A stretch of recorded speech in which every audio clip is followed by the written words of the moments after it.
Good evening, everyone. Welcome back to another edition of our NASCAR chats here with on the WTP Sports Dudes channels. We are going to take a quick look back at the race out in Las Vegas this past weekend for the O'Reilly Series and the Cup Series. And then we're going to do a pretty good look ahead to the race weekend coming up at one of the most iconic tracks on the NASCAR circuit. So this little stretch coming up, it's going to be pretty interesting for fans of NASCAR. But other than that, we look back at last week real quick. If you watched the preview for last week, I had mentioned that in the O'Reilly series, you had people like dropping down to race from the Cup series, and to keep an eye on those because they're always, obviously they're really good.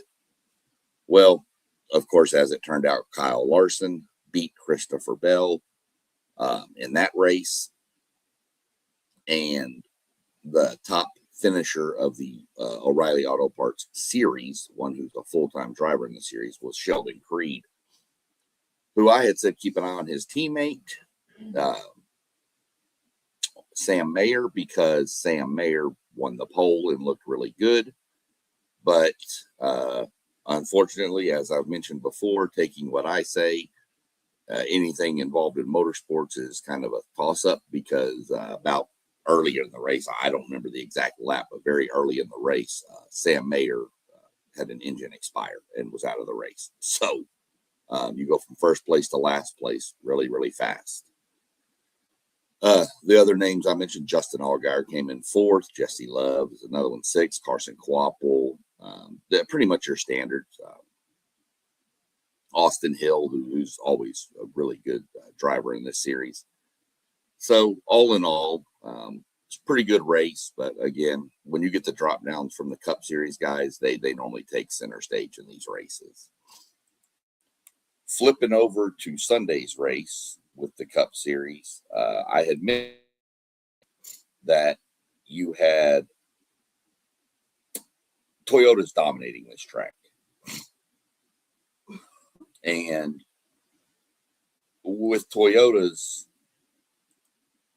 and Chevys, they just have some sort of grip on this track. I don't know exactly how to explain it, other than they handle the bumps a lot better than the Fords do. And I know that's crazy, but to think about bumps on a racetrack, but there are bumps, and you can see it if you watch the in-car cameras. You'll see the car shaking around going over the bumps at 170 miles an hour, which is just insane. But I don't even like hitting a pothole at 35. But it played out pretty much as expected. The Toyotas dominated the Gibbs cars, and even the Chevrolet had some runs up there with Larson and all them running up front. Ford had a stretch there where they were, I don't know, I guess they were in place like 6th through 11th. They had all those, and I thought, okay, well, maybe they figured something out. And then here came the Toyotas again. So I don't know how to explain Toyota's dominance out there and on these 1.5-mile tracks. But your race winner was Denny Hamlin. Kind of upset me a little bit. Not a huge Denny Hamlin fan. Still pulling for the guy, especially after all he went through. If you watch my Be NASCAR for Beginners series, you'll hear the story where his parents' house caught fire over the fall or over the winter, and he lost his dad, and the way he lost the championship last year. So he's kind of got a soft spot, and a lot of people don't like Denny Hamlin, but he's kind of cutting the edge has been taken off as much. So he got the win. Like I said, kind of upset me because now he moved into 10th place all time in the NASCAR standings of wins, passing my former driver, Kevin Harvick. Hamlin has 61 wins. Harvick had 60. Is what it is. I mean, that's a who's who at the top of that list. You're talking, the kings of the sport, Petty's, Earnhardt's, Gordon's, Johnson's. You're talking all these, the superstars that have built this sport from its inception are on that list. Second place was Chase Elliott, which is always a fan favorite. He's been the most popular driver I want to say maybe 7 years in a row, but it feels like it's been about 75 years in a row. Just, I don't know. He just, I mean, a lot of it's because of, I mean, he got a lot of his fans through his dad who used to race, Bill Elliott, but, you know, Chase is a good driver too. So he makes his own. But here you go with William Byron third, and then you hit Christopher Bell, Ty Gibbs. The highest finishing Ford was in 6th place with Chris Buescher. Kyle Larson, Chase Briscoe, Bubba Wallace, and Brad Keselowski was the next Ford with 10. So RFK Racing kind of carried the flag for Ford. All 3 of their cars finished in the top 11. Ryan Preece was 11th. But you had 1, 2, 3, 4, 5 Toyotas in the top 10 and 3 Chevrolets and 2 Fords. So again, Toyota just has some sort of stranglehold on this track. I will say, Ryan Blaney looked really good early, and then just something just wasn't right. My driver, we're not going to mention that. We'll just move on here. He did not have a good day at all. See, we got a person over here in the chat here. Let's see here. Lawrence Whitmore. I appreciate it very much. I try to make it a good show. I know that NASCAR is more of a, you know, southernish type sport where a lot of its fan base is from. There is some big Ohio fans. I do know that. I listen to NASCAR radio on Sirius XM, and there's a lot of people that call into that show from Ohio. But it's a sport I love, and I'm just trying to bring it to more people and get more people a little knowledgeable of it.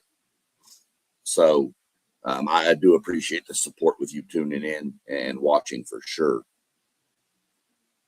But with that, we're going to jump into this weekend's preview.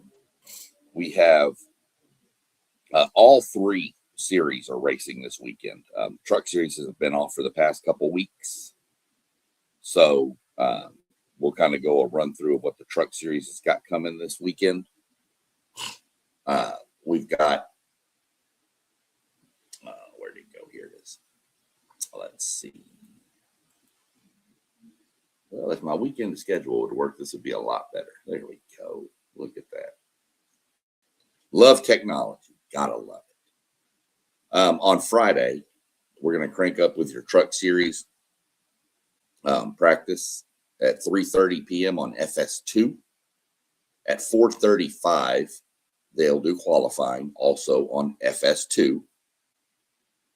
Then on 7:30 p.m., probably a rough time slot for the truck series going up against the opening rounds of the March Madness tournament. But nonetheless, I can promise I'll be tuned in, at least flipping back and forth. The trucks put on a really good race at Darlington. That's going to be on FS1 at 7:30 p.m. We'll jump over to Saturday. And Saturday, we crank off pretty early. We crank off all these times are Eastern time also. We crank up at noon Eastern with practice on the CW app for the O'Reilly Auto Parts series. At 1:05, right around there, they'll crank off qualifying also on the CW app.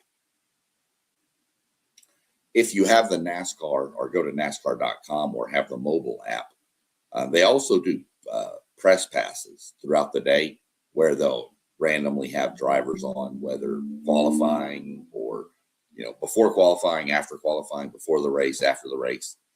Excuse me. They'll have them on too, giving a little insight. Now, it's hit or miss who there's going to be on. It's not going to be every driver. So if you have a favorite driver, they may or they may not be on. So after that, we take a little break. And then at 2:30, you have the Cup Series. The big boys hit the track for practice at 2:30, and that's on Prime. And then at 3:40, they go for their qualifying session, which is also on Prime. Then you have another press pass after that. Then at 5:30 p.m., the O'Reilly Auto Parts series takes center stage with their Sport Clip haircuts, VFW Help a Hero 200. Boy, that's a title sponsor to say. Man, I need a drink after that one. That's going to be on the CW network. And just to mention, because I mentioned that one, I don't want to leave anybody out. The Craftsman Truck Series is racing in the Buckle Up, South Carolina 200. So we want to give them their props too. These are people that sponsor these races and make it possible for race people like me to go. Without sponsors, these races, they don't happen as much. The Cup Series then takes center stage on Sunday at 3 p.m. in the Goodyear 400. The Cup Series keeps their names pretty short. I guess that's because, just they get the bigger name brands that people know of. So, but the Goodyear 400 is going on at 3 p.m. on Fox FS1. I still need to figure out what Fox One is. I'm guessing that might be their mobile app, their streaming app. Maybe they're creating a streaming app. But FS1 is the race, and then if you have HBO Max, you can also watch the in-car cameras on HBO Max, which is a pretty neat thing to watch at Darlington. Darlington will freak you out a little bit. We'll get into that here in a second. I'm gonna come back on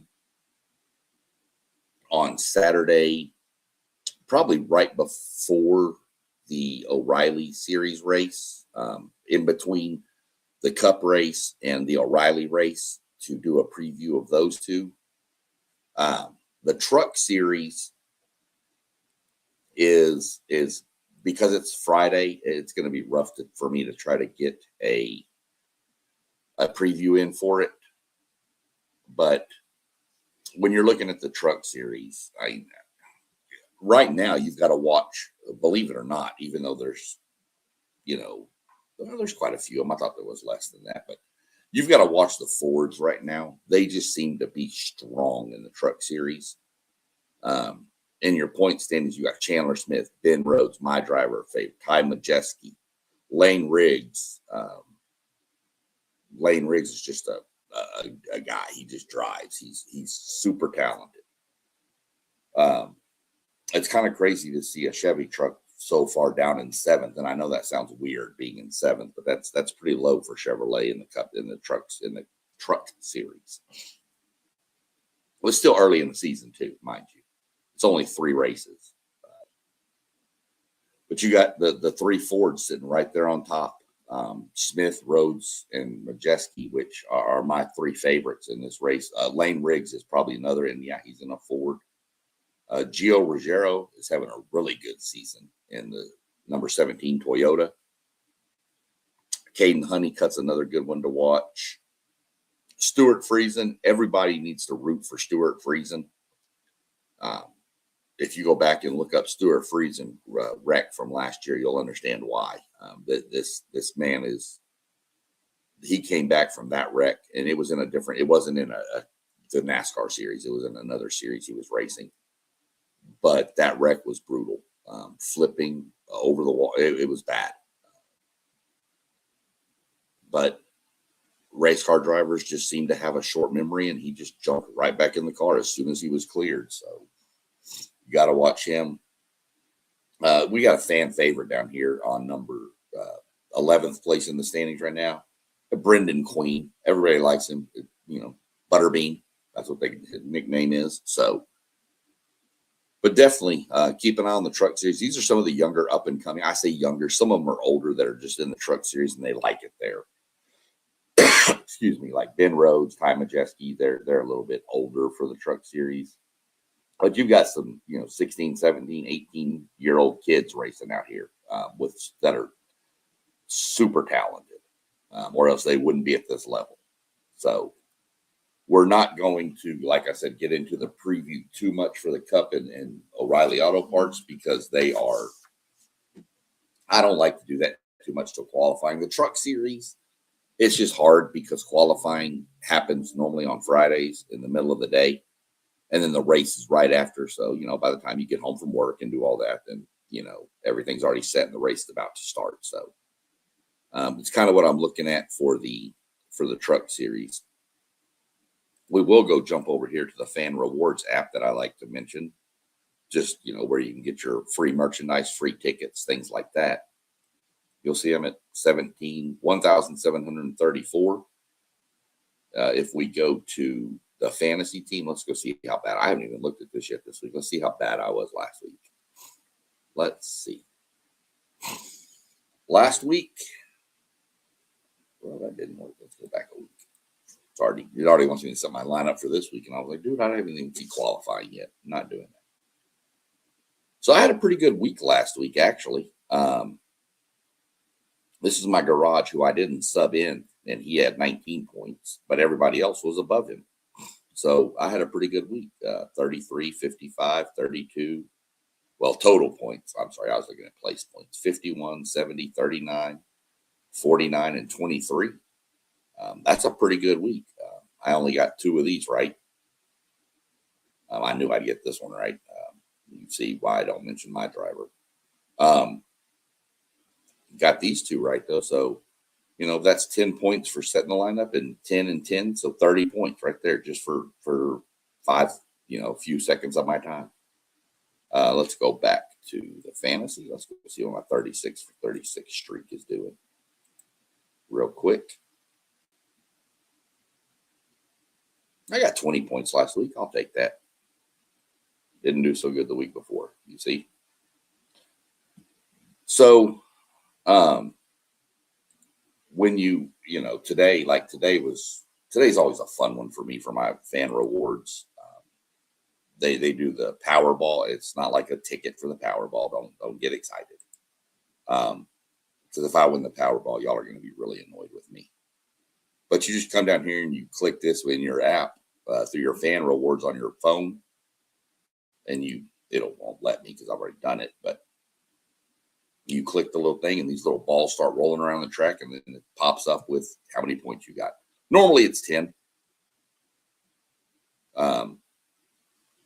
But one thing is certain states do the Powerball. Ohio is not included in this, and it annoys me. But you can get a entry into a drawing and be selected. And when the playoff, well, last year was when the playoff, I don't know how they're going to do it this year. I'll have to look into this. But last year when the playoffs happened, people had like drivers or whatever, and they advanced through rounds. And then the last 4 were taken to Phoenix for a full VIP experience. And then they have their ping pong balls, and they draw a number out, and 1, 2, 3, or 4, that person wins $1 million. So, it just bums me that Ohio doesn't do it. So let's look at Darlington for a minute. And I had mentioned this is a good little stretch for NASCAR fans. We've left the West Coast for a while. We'll go back later this summer when we go race at the street course in San Diego at the Naval Base. And then we go up to Sonoma and up there for a road course race. That'll be the last time we go to the West Coast this year. Well, until we go back to Vegas and Phoenix in the fall. But that's here nor there. That's just 2 tracks we've already been to. But now we're hitting the East Coast swing, where we've got Darlington this week, Martinsville, Virginia next week, and you'll definitely want to be tuned in for that. I will be next week's race previews probably will be really, really sporadic, because I will be traveling to Charlotte, North Carolina at the end of next week, and then up to Martinsville, Virginia for the race. So won't be doing probably a lot of posting. I may jump on here or there, but going to be recording a lot of content for platforms and things that I'm running here. Some of it will be one I'm doing a ride along in Charlotte on the track. Some of that will be filmed, the stuff like that. Some of the stuff we do behind the scenes at the Martinsville race, that's going to be posted to a Patreon account that I'm running, SEC Sean. You can find me on Patreon. But all that's going to be paid memberships. Look, I'm not one to break the bank. I'm not asking for $20 a month from people. There's a membership out there for $1. I think to get the video access, I think I have it set at the $2 or $2.99 membership. But that's just something that, I'm doing a lot of behind the scenes legwork, and that's going to be exclusive content over there. I'll probably wind up setting it open for anybody that's a paid member. I can adjust the level myself, so I may wind up doing that too. A lot of that stuff will not be posted on YouTube, but there will be some stuff on YouTube on my channel. But we go from there, Darlington, Martinsville, and then we shoot over to Bristol, which I'm sorry, if you're debating on going to a NASCAR race, do yourself a favor. If you have the means and you're close enough or whatever, go to Bristol, Tennessee for a race. You will not be disappointed. I promise you that much. If you're not wanting to travel quite that far, which I think Bristol's like 6.5 hours away from here. But if you're wanting to travel, not wanting to travel that far, and I'm in the Columbus, Ohio area right now, so Brooklyn, Michigan is only like 2 hours away. And it's a really fun event there too. So you've got options. I mean, Indianapolis is coming up in a few months, and that's the 3 hours.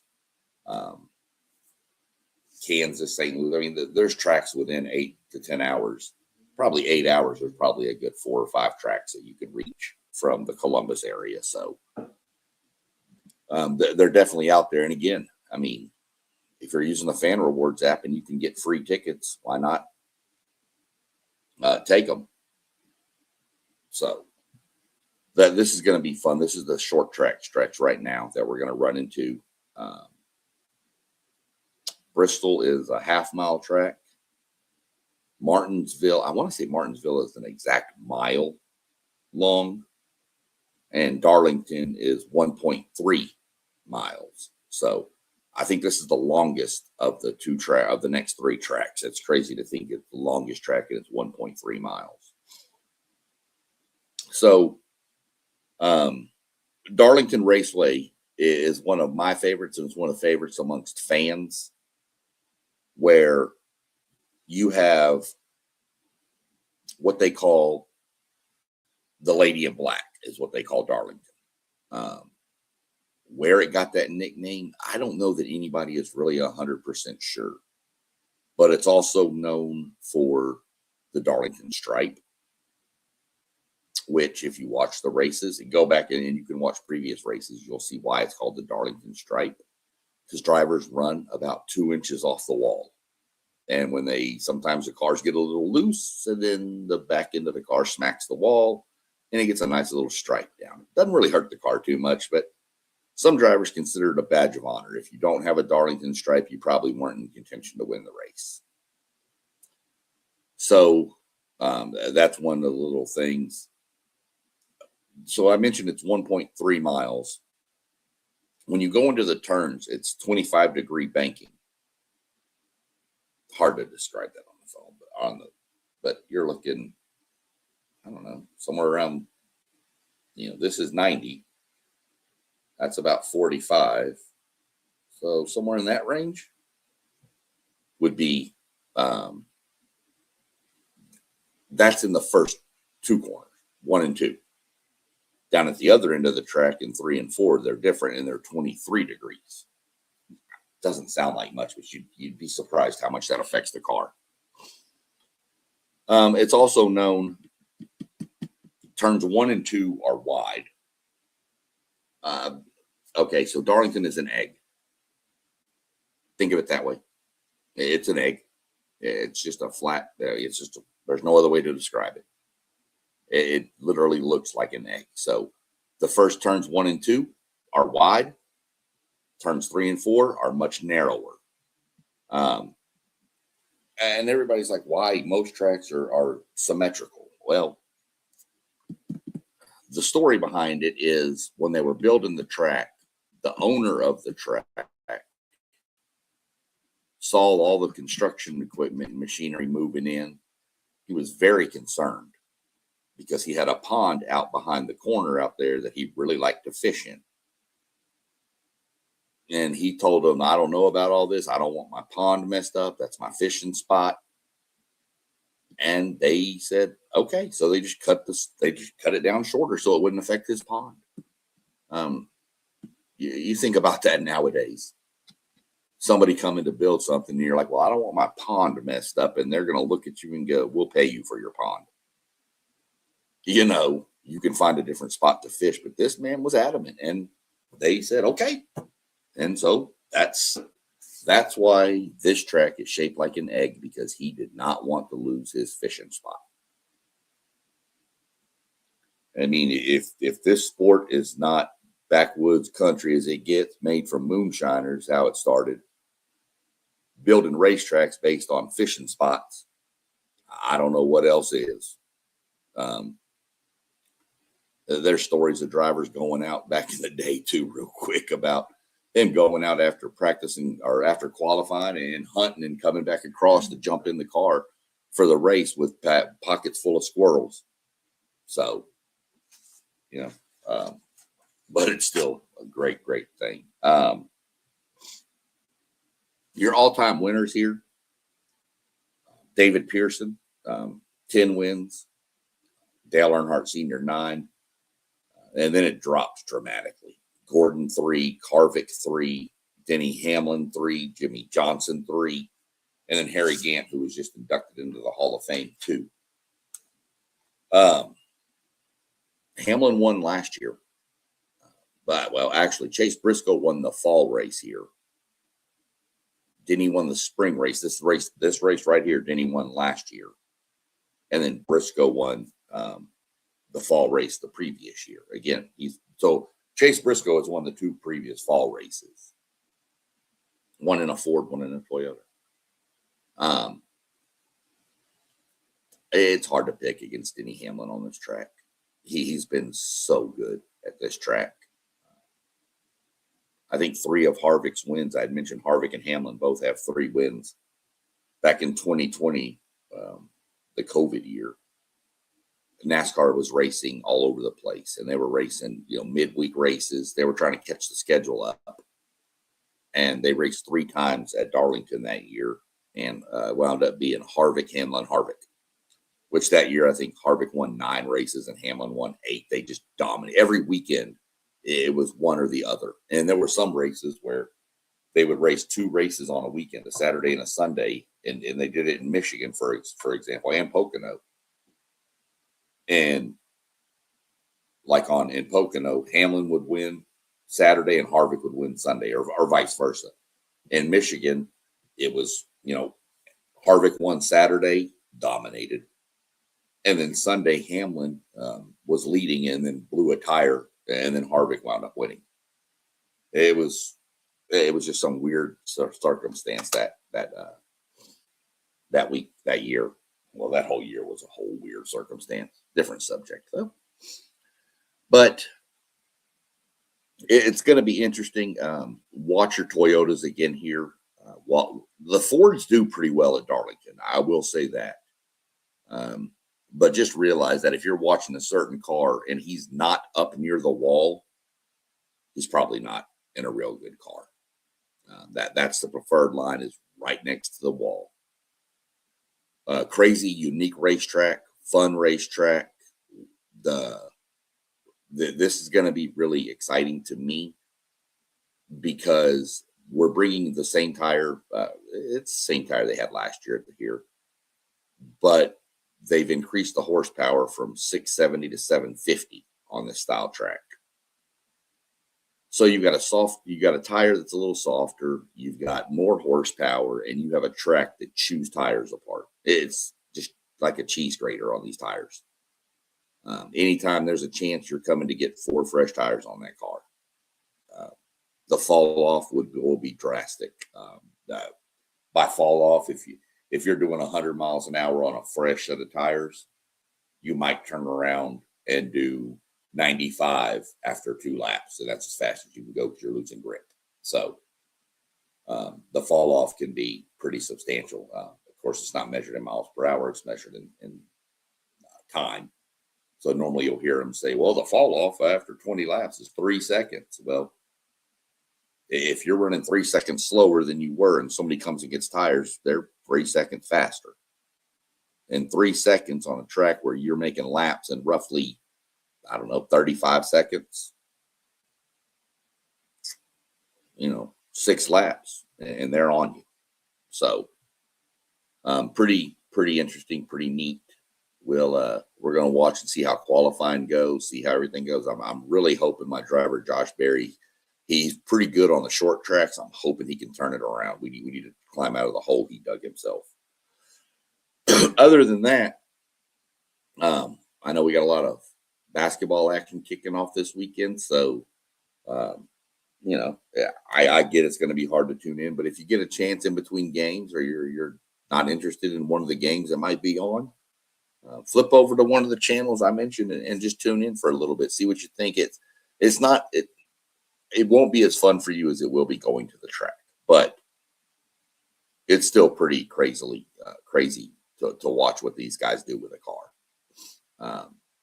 Think about the big concrete barrier on the highway when you're doing construction zones.